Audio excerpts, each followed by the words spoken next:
جنگی جنون میں مبتلا اسرائیل نے دیگر خطوں میں بھی جنگ چھیڑنے کی دھمکی دے دی۔ جنگ کو پھیلانے کی تیاری کر رہے ہیں۔ اسرائیلی وزیراعظم نیتن یاہو کا جنوبی اسرائیل میں فضائی بیس کا دورہ کرتے ہوئے اندیا۔ نیتن یاہو کا بیان ایسے وقت میں سامنے آیا ہے جب ایران بھی اسرائیل پر حملے کی دھمکی دے چکا ہے۔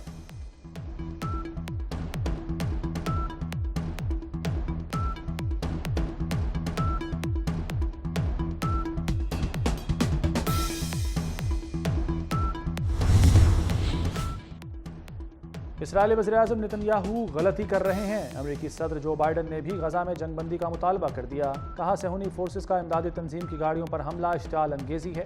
نیتن یاہو فلسطینیوں کو جلد خوراک اور ادویات تک مکمل رسائی دیں۔ خطے میں امن کے لیے غزہ میں فوری جنگ بندی ضروری ہے۔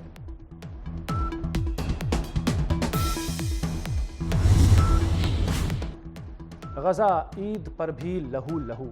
اسرائیلی وحشیانہ بمباری اور حملے جاری۔ فلسطینی شہری آبادی اور کیمپوں پر فضائی حملے۔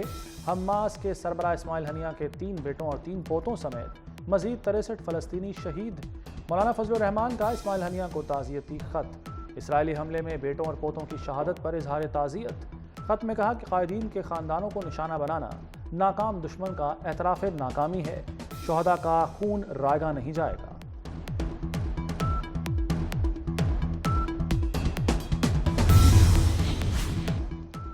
صدر مملکت آصف علی زرداری کا ایرانی صدر سید ابراہیم رئیسی کو ٹیلی فون۔ دمشق میں ایرانی سفارت خانے پر اسرائیلی حملے پر ایرانی قیادت اور تعزیت اور ہمدردی کا اظہار۔ صدر زرداری کا غزہ میں معصوم فلسطینیوں کی نسل کشی پر تشویش کا اظہار، جنگ بندی کا مطالبہ۔ کراچی پولیس کے لیے اسٹریٹ کرائم پر قابو پانا بڑا چیلنج بن گیا۔ ڈکیتی کے دوران جنوری سے اب تک 58 افراد قتل کیے گئے، 200 سے زائد زخمی ہوئے۔ رمضان المبارک میں ڈکیتی کے دوران 19 افراد قتل، 55 سے زائد زخمی کیے گئے۔ کراچی پولیس کے مطابق اب تک 425 مقابلے ہوئے، 55 ڈاکو زخمی ہوئے۔ عید کے دوسرے روز متعدد شہروں میں حادثات، ہنستے بستے گھر اجڑ گئے۔ ٹانک میں Indus high way per when اور رکشہ ٹکرا گیا، 6 افراد جاں بحق، 15 زخمی۔ فیصل آباد میں کار اور ویگن کے تصادم میں 2 بچوں سمیت 3 افراد جان سے گئے۔ کلر کہار کے قریب تیز رفتاری کے باعث موٹر سائیکل سوار 2 نوجوان جان کی بازی ہار گئے۔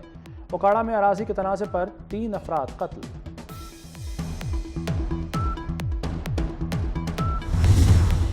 مظفر گڑھ میں دل دہلا دینے والا واقعہ۔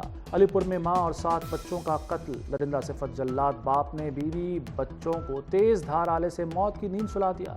پولیس کے مطابق ملزم ایک ٹانگ سے معذور اور درزی کا کام کرتا تھا۔ ملزم گرفتار۔ 8 افراد کے قتل کے بعد علاقے میں خوف و ہراس پھیل گیا۔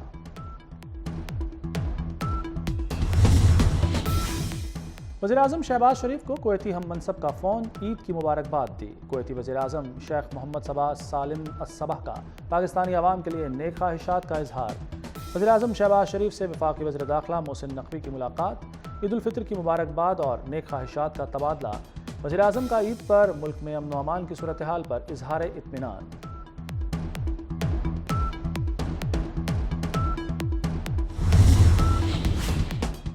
عید کا تیسرا دن شروع ہو گیا۔ شہریوں کے نان سٹاپ تفریحی پروگراموں کو بریک نہ لگی۔ دن بھر مزیدار کھابے کھانے کے بعد شہری رات کو آئس کریم پارلرز پہنچ گئے۔ آدھی رات گزرنے کے باوجود اسلام آباد، لاہور اور ملتان کے آئس کریم پارلرز پر ہاؤس فل۔ عید کا دوسرا روز میل ملاقاتوں اور دعوتوں میں گزر گیا۔ کل کیا کرنا ہے، کس سے ملنا ہے، کہاں جانا ہے، تھکے ہارے شہریوں نے کل عید کے تیسرے دن کی پلاننگ بھی شروع کر دی۔ بچوں نے عیدی مکاؤ مشن کی تکمیل کے لیے مطالبات کی فہرست والدین کو تھما دی۔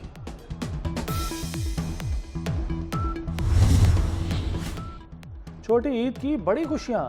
عید کے دوسرے روز پکنک پوائنٹس اور پارکوں میں رش رہا۔ کراچی کے ساحل سمندر پر شہریوں کا ہلہ گلا۔ تفریح گاہوں میں بچوں کی فل ٹائم موج مستی۔ جھولے لیتے بچوں کی خوشی دیدنی۔ خواتین بھی چھوٹے بچوں کے ہمراہ کشتی کی سیر سے محظوظ ہوتی رہیں۔ فواروں کے خوبصورت نظاروں نے ماحول کو رنگین بنا دیا۔